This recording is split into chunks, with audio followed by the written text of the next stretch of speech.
Nerds! Hoje nós estamos trazendo para vocês o que aconteceu ao Homem de Aço. História memorável do grande Homem de Aço, escrita por Alan Moore e desenhada por Curt Swan. E vários artes finalistas, né? Sim, vai tendo uma participação, George uma Pérez, sequência aqui, exato, Vários. Exatamente. A história original foi de 1986, não é isso? Isso, 86. exatamente. Essa edição a gente ainda encontra ela hoje no Brasil. A própria Amazon, eu encontrei a minha lá não tem muito tempo. Exatamente. Eu já encontrei ela lá. Uma edição memorável e vamos discutir justamente por que você deve tê-la na sua estante. Edição da Panini, né? Mais um trabalho. 32 páginas, isso, fininha. E essa na verdade ela era um arco de história, na verdade ela não nasceu para ser uma graphic novel, tal, nada do gênero. Era assim, na verdade não um arco de história, um fechamento de arco, como a gente vai explicar aqui. Porém de uma densidade tal qual aconteceu com a Piada Mortal, né, o Killing Joke. Exatamente. Também aqui uma história, né, bem densa do Homem de Aço. Exatamente. Então, vamos lá. Contextualizar um pouco, né? Para quem não sabe, né? Até porque lá se vão 30 anos. Por aí, 30 anos, exatamente. Então, enfim. 32. Essa história ela é a história de despedida do Superman pré-crise. Isso. Antes do evento, que foi um divisor de águas da DC Comics, do Crise nas Infinitas Terras, que redefiniu todo o universo de DC. E naquele momento, inclusive, matou o multiverso, né? Eles passaram a trabalhar com apenas um único universo. Que eles já tinham se perdido trocentas vezes, né, nessa história de multiverso. Neste contexto pré-crise, o Superman era um personagem assim extremamente poderoso. Ele era capaz de mover planetas, viajar a velocidades superiores à da luz, voltar no tempo e por aí vai. Era realmente um deus. E quando teve evento pós-crise, foi reduzido os poderes dele, porém foi feito uma história de despedida deste personagem icônico, inaugurador lá da Era de Ouro, né? 1938. Sim. Então precisava de uma história à altura para despedida, já que esse herói seria reformulado. E é interessante que é justamente quando, na época, o próprio John Byrne, que foi quem redefiniu, né, o Superman, ele já tinha sido contratado, já estava lá preparando justamente uma minissérie que iria apresentar o novo Superman, já com uma redefinição de da sua mitologia como um todo, da redefinição dos poderes, etc. Não é? E aí o Júlio Schwartz, que na época era o editor responsável pelo Superman, ele viu a oportunidade de criar realmente uma história de fechamento. E o interessante é que... Quiseram inicialmente convidar o Jerry Siegel, que aí a conclusão deles foi a seguinte, ele escreveu a primeira, então que ele escreva a última história. Mas, infelizmente, não deu, ou felizmente... Sim, porque a história é espetacular. E aí, durante um almoço com o Alan Moore, a conversa surgiu... E o Alan Moore ainda brinca, se você não me chamar para escrever essa história, eu vou te assassinar. Ele diz, o que o editor fala é que essa brincadeira foi com as mãos do Alan Moore sobre o pescoço dele. Exatamente. Então, e aí, resultado... Vai saber se estava brincando. Pois resultado, nasce... O que aconteceu ao Homem de Aço. A tradução, na verdade, né? Isso, porque essa história, inicialmente, ela foi... o nome, o título original é Para o Homem que Tem Tudo. Isso. Né? Que seria a história ali, a principal. Mas ela traz alguns arcos de história. E na verdade, assim, ficou conhecido como o que aconteceu, né? O que teria acontecido ao Homem do Amanhã, que era como ele também era conhecido, né? The Man of Tomorrow. Não é? E o que é interessante é que, mesmo sendo uma história de fechamento, o próprio Alan Moore ele teve o cuidado de colocar, logo no começo, essa é uma história imaginária. E aí, imaginária de todos os aspectos, em todos os sentidos, né? A própria existência do Superman E aí ele ainda coloca, entre parênteses, né, que pode nunca ocorrer, ou quem sabe um dia possa sim. Sim. Né? Sim. E aí ele fala sobre o homem perfeito, vindo dos céus, que realizou apenas o bem e tal. E aí... Então vamos lá. A primeira história é uma história justamente de despedida, digamos assim, dos vilões do Homem de Aço. Né? O Alan Moore, ele escreve uma história, na verdade o Superman já tinha desaparecido, é uma entrevista. Né, com a Lois Lane. A Lois Lane dando uma entrevista que já há 10 anos que o Superman não aparecia.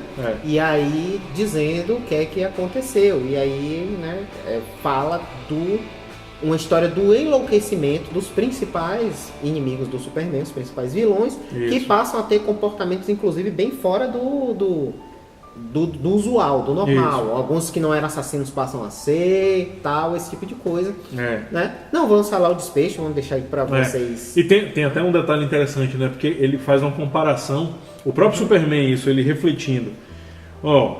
Vilão A, vilão B e vilão C nunca foram assassinos e estão voltando com essa natureza modificada. Exatamente. Imagina se os assassinos de fato resolverem voltar. A preocupação dele. E a sensibilidade do Alan Moore de inclusive trazer os principais vilões para a despedida do Superman. Sim. Né? Já fazia parte daquele arco. Então aparece o Brainiac, aparece o próprio Lex Luthor, né? O Lex Luthor. Por aí vai. E outros personagens icônicos. O Krypton aparece, o cachorro. Superman, né? De vez em quando ele volta. Inclusive... atualmente a DC trouxe o Krypton de volta, o Supercão. Aqui ele está presente e por aí vai. A Legião dos Heróis, numa versão do futuro. Enfim, tem não só os vilões, mas também, né, personagens. A história é excelente, vale muito a pena como uma história de despedida, ainda mais pelo desfecho também, que é bem, bem pontual, super para a época. Exatamente. Vamos passar para a segunda? Aí tem uma inserção aqui no meio que é justamente algo bem interessante, não é? Pode parecer fora do contexto, mas é muito interessante, que é justamente com o Superman com o Monstro do Pântano. Sim, essa história eu gosto muito. Monstro do Pântano, que foi super bem redefinido pelo próprio Alan Moore, né? Aí ele já estava nessa linha de pensamento, que o Monstro do Pântano, pra quem não sabe, era um personagem B da DC. Por aí vai. E quando Alan Moore tocou as mãos, assim, ele escreveu uma das melhores histórias, considerada até hoje, uma das melhores histórias de todos os tempos. Não é da melhor história do Monstro do Pântano, não. Dos quadrinhos em geral. E é bastante interessante, porque mostra um Superman já adoecido, cansado. Isso é que é interessante mais vulnerável, né? Apesar da invulnerabilidade dele. Então, isso é que é interessante, porque ele vai trabalhando outros aspectos, outros lados do Homem de Aço. Sim. Aquele Homem de Aço que a gente conhecia, né, pré-crise, que como ele movia planetas, que só podia ser afetado basicamente pela Kryptonite, que não tinha rival no universo à altura. E aqui ele trabalha o cara com uma doença, uma simples febre que leva o Superman a delírios. E aí, essa descrição dos delírios do Superman, ele sonhando com como é que se diz, a fauna, a flora exótica de Krypton, né? É uma coisa assim bastante única, que é a relação dele com o Monstro do Pântano. Que ele tenta ali, né, resgatar o Superman, ajudá-lo de alguma forma. E é engraçado que isso sem o Superman se dá conta, né? Sim. E aí mostrando até o altruísmo do Monstro do Pântano, né? Exato, que né, poderia ter deixado o cara ali. Ele exatamente. Ele fala, olha, tenho que ajudá-lo. O Monstro do Pântano é um personagem deveras peculiar. Porque ele é um monstro e literalmente o visual dele é monstruoso, mas é de uma sensibilidade. Mas essa é a sacada. É um personagem que é muito... É sui generis dentro do universo dos quadrinhos. Essa é a sacada do Alan Moore, que foi copiada depois, não sei dizer se foi pelo Alan Moore também, quando eles redefiniram o Tornado Vermelho. Eles pegam todos esses heróis que eram classe B da DC e ele repensa ele numa linha do elemental, então ele passa a representar a natureza, e a partir daí, essa simples releitura do personagem, assim, é tudo. O Tornado Vermelho, em dadas histórias, eu li uma história fantástica dele, ainda na década de 80, virando ali para a década de 90, onde ele é repensado como um elemental do ar, e é também uma história espetacular, assim. E, finalmente, né, a última história, que justamente é a do da questão para o homem que para tem o homem tudo, que tem tudo, É. que é quando o Superman é presenteado na a Liga da Justiça, uma parte dela, uma fração, É. vai para a Fortaleza da Solidão, é aniversário do Superman e você tem que escolher um presente para o homem Que tem tudo.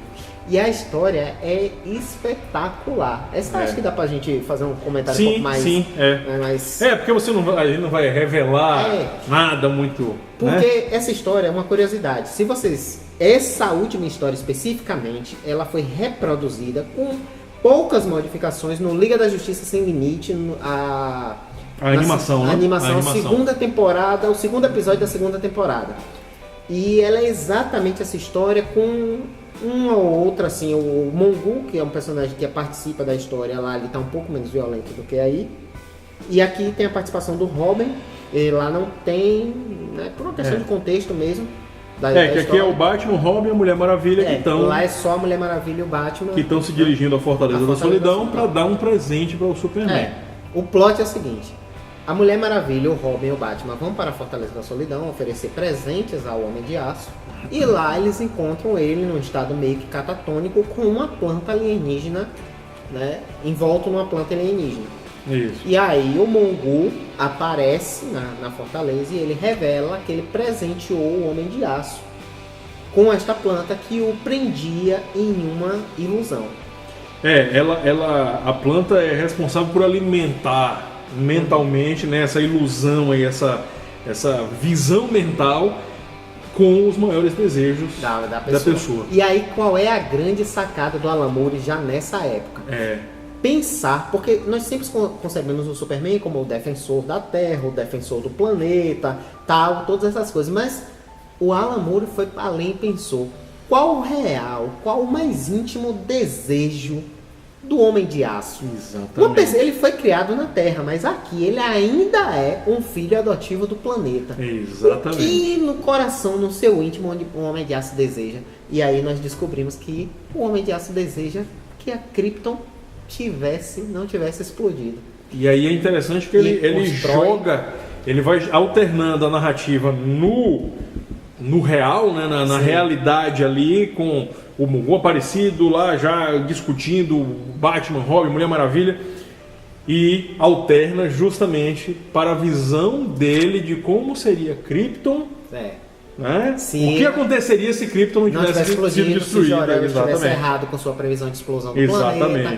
E a história é extremamente tocante, porque lá o Clark ele constrói de fato toda uma relação com o planeta, com a família. É um negócio assim tocante mesmo, porque o sonho do Superman lhe compra. Você fala, pô, o cara está feliz, está em paz. Né? E a história, né, ela segue realmente, né, nessa linha. Não dá pra falar muito mais que isso, né? Porque até pra não entregar tanto ouro, né? Aspectos das histórias, tirar pra você que vai consumir os plot twist, mas vale muito a pena, porque foi uma linha assim, de pensamento realmente que perscrutou ali o íntimo do Homem de Aço. O Alan Moore realmente soube fazer isso, a meu ver, com maestria. E no final das contas deixa até uma dubiedade, né? Se essa planta era tão ruim assim, né? Poxa, afinal de contas, concedeu, ainda que mentalmente, aquele desejo, né? O que você pode dar para o homem que tem tudo? Não é? Então... O Mongu, numa das frases dele, ele fala isso, né? O Batman vai confrontar o Mongu e ele pergunta: o que é que você fez ao Superman? E ele fala: eu simplesmente dei um presente para ele. E não deixa de ser. Não deixa, não é... Ele fala isso com uma certa ironia, mas não é exatamente uma ironia. De fato, ele presenteou o Homem de Aço. E, bom, pra quem gosta de easter egg, Eduardo que é fãzão de easter egg, então, não é? Na capa, depois vai ter aí o detalhe, mas tem a figura aqui, uma figura que está em destaque até central, bem no centro da imagem, é justamente o editor-chefe que estava dando adeus ao Superman, que era o Schwartz, né? O que a gente falou no início. E dentro da edição tem uma capa. Exatamente, onde aparece... É uma outra versão dessa capa, onde além dele... Tem mais uma companheira lá, que é a Jeanette Kahn, que também trabalhava, estava ali dentro da direção, e o próprio desenhista Curt Swan, que desenha a maior parte da história, tirando essa última que a gente falou, que refaz a parceria Alan Moore, David Gibbons, que a gente vê lá no Watchmen, né? Que, aliás, que parceria. Exatamente. Que parceria. Né? Mas o... Então, fazendo papel de Valtinho, voltando aqui, E aí tem... recomendo, viu? Justamente... A Lucinerds recomenda com louvores. E aí, justamente, na segunda edição aqui, justamente da Action Comics, né, número 1583, é a que aparece na capa e tem vários heróis, alguns acenando, dando tchau pro Superman. E as 3 figuras que estão na frente são justamente o Curt Swan, que foi responsável por desenhar durante tanto tempo, mais o editor-chefe e mais a mulher lá, a Janete lá, que também ajudava lá eles. Todos eles dizendo adeus Superman, nós sentiremos sua falta. Adeus Superman, né? E aí é interessante porque... E ele com um semblante triste, né? Coisa até rara, assim, de você ver. Exatamente. O semblante do Superman é triste. Né? Assim, meio resignado, né? Coisas sutis, meu amigo, que... Não, é uma obra interessante, é uma leitura rápida, mas é uma leitura eterna, né? Você sempre vai querer ler aqui, sempre para pegar um elemento ou outro, né? Porque são sucessivas homenagens que são feitas. Alan Moore, quando estava ali realmente no seu melhor, né? Quando ele ainda não tinha brigado com a DC Comics, né? Ainda produzia coisas assim espetaculares como essa. Essa ele não rejeita, não? Rejeita? Que eu saiba, não. Que eu saiba, não. Mas, infelizmente, ele não autografa. Hoje, se você levar para o Alan Moore qualquer coisa da DC Comics, ele não autografa. Nem da DC, nem da Marvel. Ele não autografa. O da Marvel por causa do Miracle Man, que não deixou ele usar o nome Marvel. E o da DC por uma briga dos direitos autorais envolvendo o Watchmen. Ele não, infelizmente, não assina mais nenhuma das 2 obras. Aí é briga de cachorro grande. Faz parte. Não, você não vai ter essa obra autografada, porém, meu amigo, é de uma densidade, como eu disse, de uma é muito bem escrito, é uma obra histórica, né? A despedida do Superman pré-crise nas Infinitas Terras. Exatamente. E é uma obra realmente muito bem trabalhada, muito bem desenhada. Eu particularmente gosto do desenho do Curt Swan. Gosto também, o Jorge Pérez está aqui como arte finalista, eu gosto da arte dele também. Então, vale a pena você ter, né? Sim. Tá muito bem, capa dura, vernizado. Então... Trabalho muito bom da Panini, né? Sim. No caso da Panini Books, como sempre, de fato. Exatamente. Então, é isso. Tá aqui, Superman, o que aconteceu ao Homem de Aço, do Alan Moore, Curt Swan, e ainda com participação do Jorge Pérez, do próprio Dave Gibbons, né? Aí nas artes, arte finalizando, dentre outros arte finalistas. Tem extras, tem introdução, tem as capas. Esse na verdade é só uma biografia. Tem pouca coisa, né? Poucos extras, mas tem uma coisinha ou outra ainda. Realmente não tem extra, porque afinal é um arco, na verdade, né? É só o arco da história ali. Então não é necessariamente uma graphic novel e tal, né? Mas vale muito a pena, como o Valtinho faria, né? Dando tapinha aqui na capa. O Cinerds recomenda. Exatamente. Então, nos despedindo aí do Homem de Aço e também deste programa. Exatamente. Gostaria só antes de lembrá-lo, se você não nos acompanhou até aqui, meu amigo, estamos com um link, vai aparecer aqui da Amazon, né, com a lojinha na Amazon. Então, se caso você queira ajudar o canal, por favor, faça compras por esse link. E aí vai ter disponível lá. Dê um like nesse vídeo, compartilhe com os amigos, espalhe a palavra. Exatamente, assina o canal se já não tiver assinado. Não tiver assinado. Metade da nossa audiência não assina o canal, isso é estranho. Enfim.